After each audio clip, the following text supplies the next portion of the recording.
सिकंदर आज़म। इस नाम के साथ जहन में फतूहात आती हैं, लेकिन आज हम उसकी सबसे बड़ी फतह की नहीं बल्कि सबसे बड़ी आजमाइश की बात करेंगे। ये वो कहानी है जिसने तारीख के सबसे अजीम फातिह को भी तकरीबन तोड़कर रख दिया था।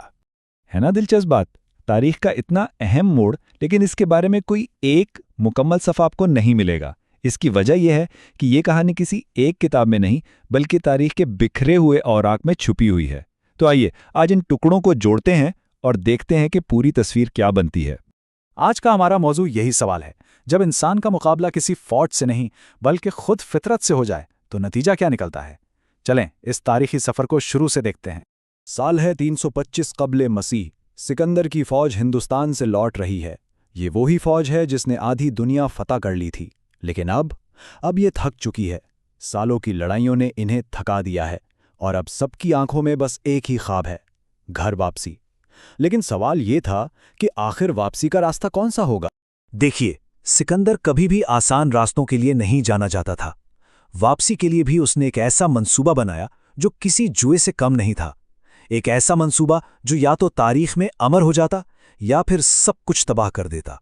तो मंसूबा ये था, फौज को दो हिस्सों में बांट दिया गया। बड़ा हिस्सा खुद सिकंदर की क़यादत में गिदरोसिया के नामालूम सहरा से गुजरेगा और इसका सबसे काबिल भरोसा एडमिरल नियार्कस एक बहरी बेड़े के साथ समुंदर के रास्ते सफ़र करेगा। ये दोनों एक दूसरे पर इन्हिसार कर रहे थे। ज़मीनी फ़ौज का काम था कि वो साहिल के करीब रहकर बहरी बेड़े के लिए पानी और रसद के ज़राए तलाश करे, जबकि बहरी बेड़े ने पहली बार इस पूरे साहिल का नक्शा तैयार करना था। और बस यहीं से कहानी का वो हिस्सा शुरू होता है जिसे सिकंदर की ज़िंदगी की सबसे बड़ी गलती भी कहा जाता है। उसकी फ़ौज का सामना अब किसी सल्तनत से नहीं था बल्कि एक ऐसे दुश्मन से था जो तलवार से कहीं ज़्यादा ख़तरनाक था, खुद कुदरत से। गिदरोसिया यानी आज का मकरान।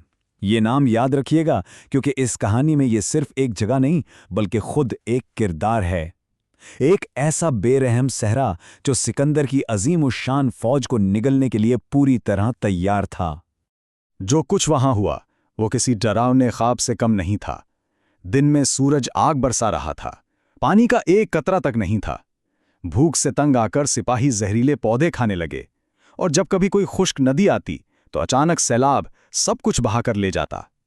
ये एक जंग थी, लेकिन यहां दुश्मन नजर नहीं आता था, और इस जंग में फितरत जीत रही थी। अच्छा, एक तरफ तो जमीन पर यह क़यामत बरपा थी, लेकिन दूसरी तरफ समुंदर में तारीख लिखी जा रही थी। सिकंदर का एडमिरल नियार्कस और उसका बहरी बेड़ा एक ऐसे सफर पर था जो दुनिया का नक्शा हमेशा के लिए बदलने वाला था। नियार्कस का यह सफर दरियाए सिंध से शुरू हुआ। इसने मकरान के साहिल के साथ साथ सफर किया, आज के ग्वादर और दूसरे इलाकों से गुजरा और पहली बार इन तमाम रास्तों की नक्शासाजी की जिन्हें पहले किसी यूनानी ने नहीं देखा था। ये सिर्फ एक सफर नहीं था, ये आने वाले दौर में मशरिक और मगरिब के दरमियान तिजारत के नए दरवाजे खोलने की बुनियाद थी।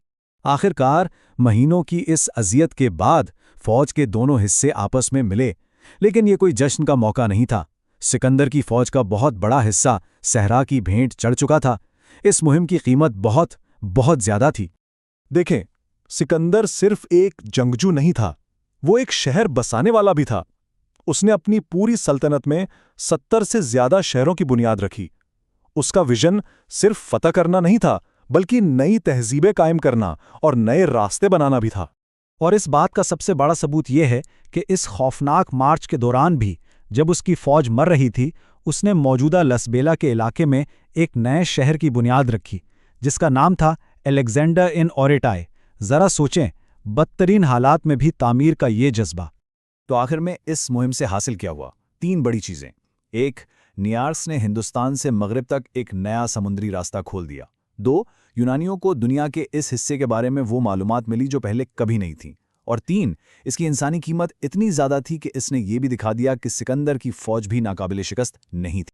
तो आखिर में ये सवाल हमारे पास रह जाता है, क्या ये मार्च एक बहुत बड़ी स्ट्रेटेजिक गलती थी, या ये इंसानी हिम्मत और बर्दाश्त का वो आखिरी इम्तिहान था जिसे सिर्फ सिकंदर जैसा शख्स ही लेने की जुर्रत कर सकता था? इसका कोई आसान जवाब नहीं है, और शायद इसी सवाल में इस कहानी की असल कशिश